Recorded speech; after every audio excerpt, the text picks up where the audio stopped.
Saya ini lulusan AAL 1969. Saya masuk AAL dari tahun 1965. Terus, tahu-tahu saya harus hormat sama anaknya yang nggak punya prestasi apa-apa. Bagaimana saya mau ngangkat hormat sama wapres seperti itu? Jadi, yang bener aja dong, wakil presiden kita kayak gitu.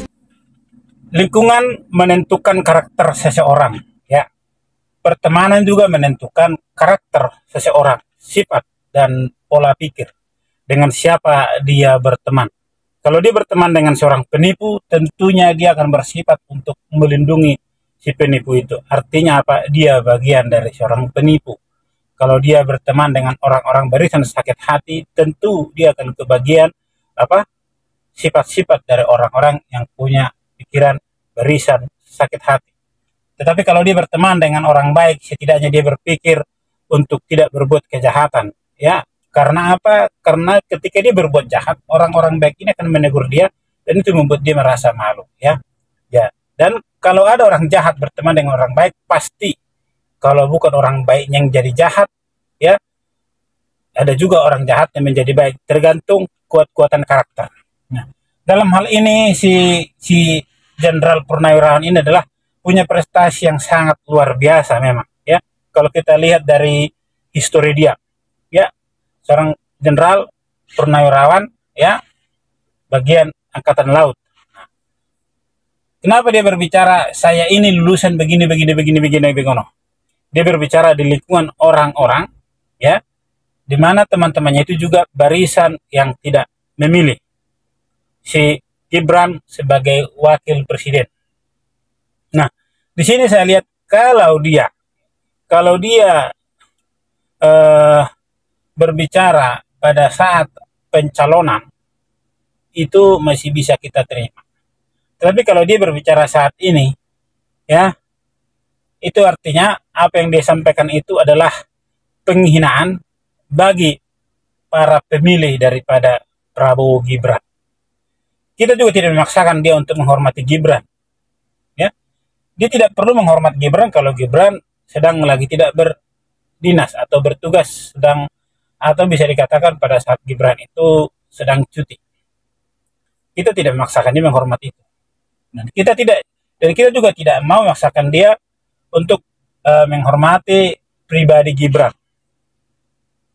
Tetapi apa yang harus dilakukan sebagai wakil presiden, dia harus menghormati itu, ya. Dia harus menghormati Gibran sebagai wakil presiden, bukan Gibran sebagai anaknya Bapak Jokowi. Jadi seorang jenderal juga tentu harus bisa membedakan itu, ya. Jangan kesombongan yang dipertontonkan. Dia seorang jenderal, pensiunan jenderal. Nah, sekarang sebagai pensiunan jenderal, dia adalah orang biasa. Dia bukan siapa-siapa lagi, ya. Dia sudah sama dengan rakyat biasa, yang bahkan orang-orang yang tidak berpendidikan sekalipun. Dia sama rakyat biasa yang dipelihara oleh negara. Jadi jangan merasa merasa sudah hebat. Sebagai orang tua tidak sepantasnya Anda bicara seperti itu, ya. Jadi jangan hilangkan respek kepada Anda hanya karena kebencian Anda, ya. Apapun ceritanya, ya, kalau Anda membandingkan diri Anda dengan Gibran tentang apa yang sudah engkau lakukan dan apa yang sudah Gibran lakukan, ya, saya melihat bahwa Anda itu tidak bisa mengerti, tidak paham akan segala sesuatu, ya. Usia Anda dan usia Gibran itu jauh beda, ya. Jadi dari sisi apa yang Anda lakukan dengan apa yang Gibran lakukan itu jelas berbeda. Tetapi dari sisi seberapa hebat Anda dan seberapa hebat Gibran, itu juga berbeda. Siapa yang paling hebat? Menurut saya saat ini yang paling hebat adalah Gibran, bukan Anda. Dan apa yang sudah Anda lakukan, apa yang Gibran lakukan, mari kita bandingkan. Perbandingannya yang apple to apple.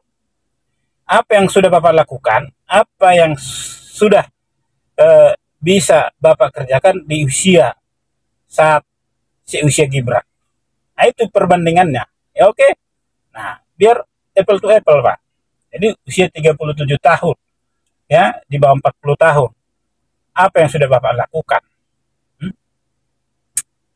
Ya, jadi saya rasa sebagai seorang militer, Anda melakukan itu semua untuk apa? Satu, memang untuk negara. Tapi yang kedua adalah untuk karir Anda juga, kan? Untuk karir Anda juga.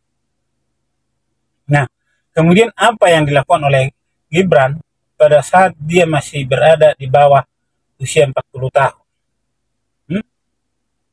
Tentu, dia sebagai wali kota, terlepas dari katanya dia bisa menjadi wali kota karena bapaknya, tentu juga karena dia punya di mata rakyat itu, dia ada sesuatu yang dilihat oleh rakyat bahwa si anak ini bisa, ya, anak ini bisa.